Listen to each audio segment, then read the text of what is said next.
Hi Jamie, I'm John, and Miss Smith has given me your questions for your dissertation. Very interesting questions, Jamie. I'm going to work my way through it and answer them for you now. I'll just take them step by step, one at a time. Okay, question number one. What do you think causes social deprivation? Now, there are many causes of social deprivation. Far too often we seek one simple explanation. We blame people very often for the conditions in which we find themselves living. And many television programmes present this image that somehow it is people's own fault that they find themselves in deprivation.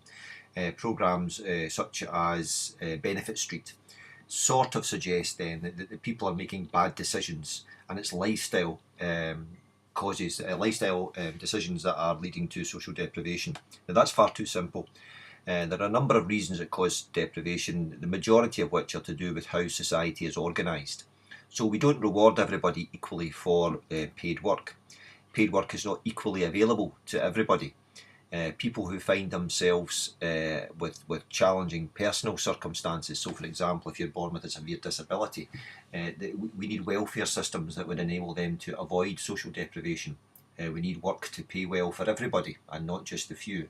We need social services to meet the needs of a greater range of people. So there are many different reasons for why social deprivation results, but far too often we look in the wrong place for these explanations. We look to blame individuals for making bad decisions which lead to deprivation that they experience, and that very often is dangerous because it will lead us not to solve social deprivation, and in fact it will lead to exactly the opposite. We will not do the things that we have to do to tackle it. Question two. What groups in society do I think are more likely to suffer? Well, we don't need to think what I think because we have evidence that tells us which groups are more likely to suffer social deprivation. If we think about it in terms of income poverty, the government produce risk rates. It estimates the likelihood of different populations experiencing income poverty in every year, and it updates the estimates annually. In terms of areas with multiple deprivation, we know the areas in Scotland that are more deprived relative to other areas, and we know the character of the population that live in these areas. And the characteristics are very much what we might expect. Not being in work is more likely to be associated with social deprivation. Being disabled.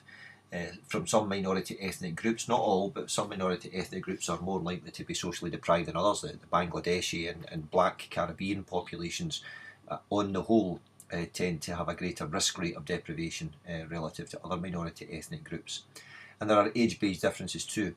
And households with younger children in particular, or households with more children, are more likely to experience social deprivation. So there are a range of groups who are more likely than others to experience deprivation. This is fairly well known and is fairly stable through time. Question three. What are the effects? What could life be like for somebody socially excluded? Very important question, because that is the issue. It's not so much the numbers that are important, it's the what does it mean for the people who live with social exclusion or poverty.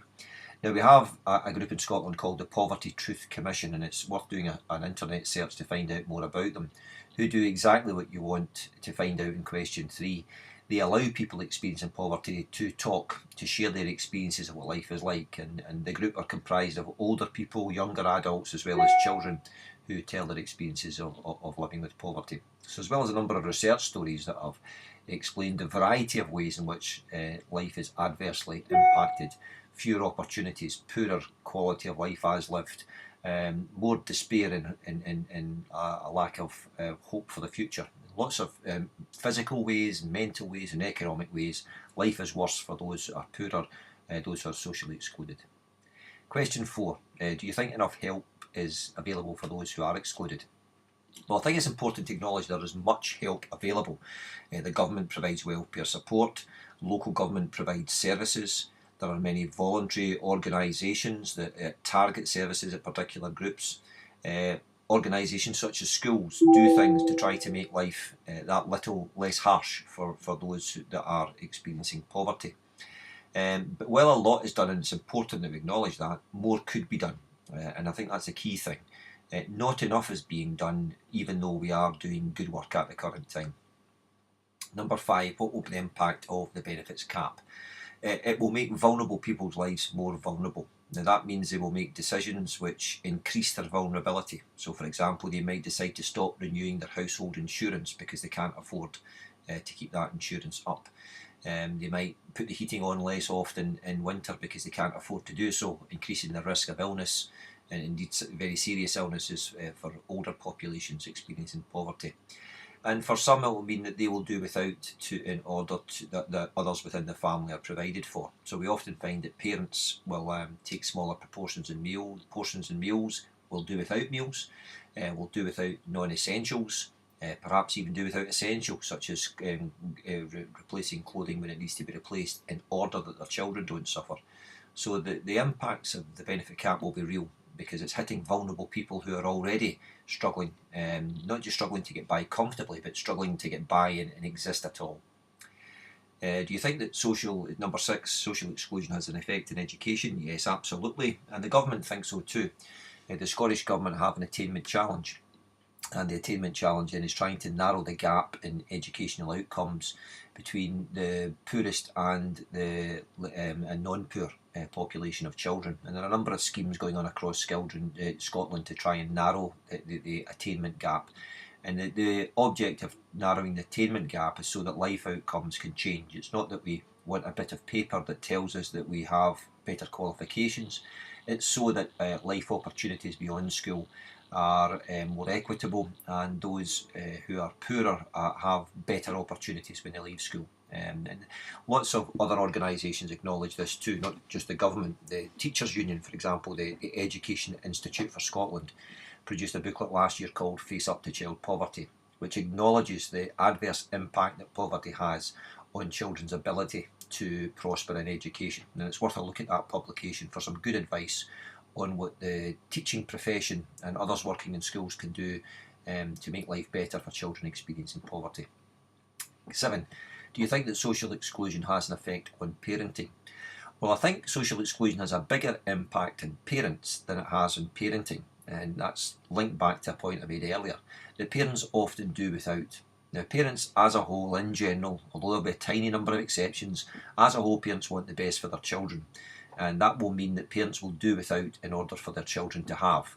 So where there is an intensification of poverty, parents will try their best to make sure that their children aren't affected, and that will impact upon them, doing without a meal, doing without the new coat, doing without any form of leisure activity, etc. etc. It doesn't necessarily mean they will be any worse parents, it just means that they're less able themselves as individuals. And maybe in that way, because parents have been harder on themselves, they're doing without more, they may have less capacity to be as effective a parent as they might be. Anybody who's hungry, for example, doesn't function effectively. And if parents in the very most marginal situations are doing without, then that inevitably will have an impact on how well they are able to function, and that might impact on their parenting. Finally, what would you do to improve the lives of people who are socially excluded? Well, the government are already doing its bit in Scotland. They've given a notice, for example, to introduce a child poverty bill next year, where it would commit Scotland to eradicate child poverty by 2030. And lots of local governments, for example, East Renfrewshire, North Lanarkshire, Glasgow, etc., some of the 32 local authorities in Scotland are already thinking about what they can do to tackle poverty locally. So there's lots been done by different levels of government, but I think I would also emphasise that poverty is everybody's responsibility, and there are things that we can do, you can do, I can do as individuals that would make a difference, and that's maybe just changing small things. So for example, last year my daughter had a children's birthday party, and we offered any parent who was unable to take their child to the party that we would give them a lift to do that. Now, the reason we did that was because we realised that perhaps some children wouldn't be able to go because their parents either couldn't afford or would find it very difficult because perhaps they didn't have transport, or transport was too expensive for their child to attend the party. So small things such as that can make a difference then, and I think each of us as individuals has things that we can do to make life that little bit less worse, if not better, at least a little bit less worse for those experiencing poverty. Okay, I hope that's helped you, Jamie, with your dissertation, and good luck with seeing that through. Thank you.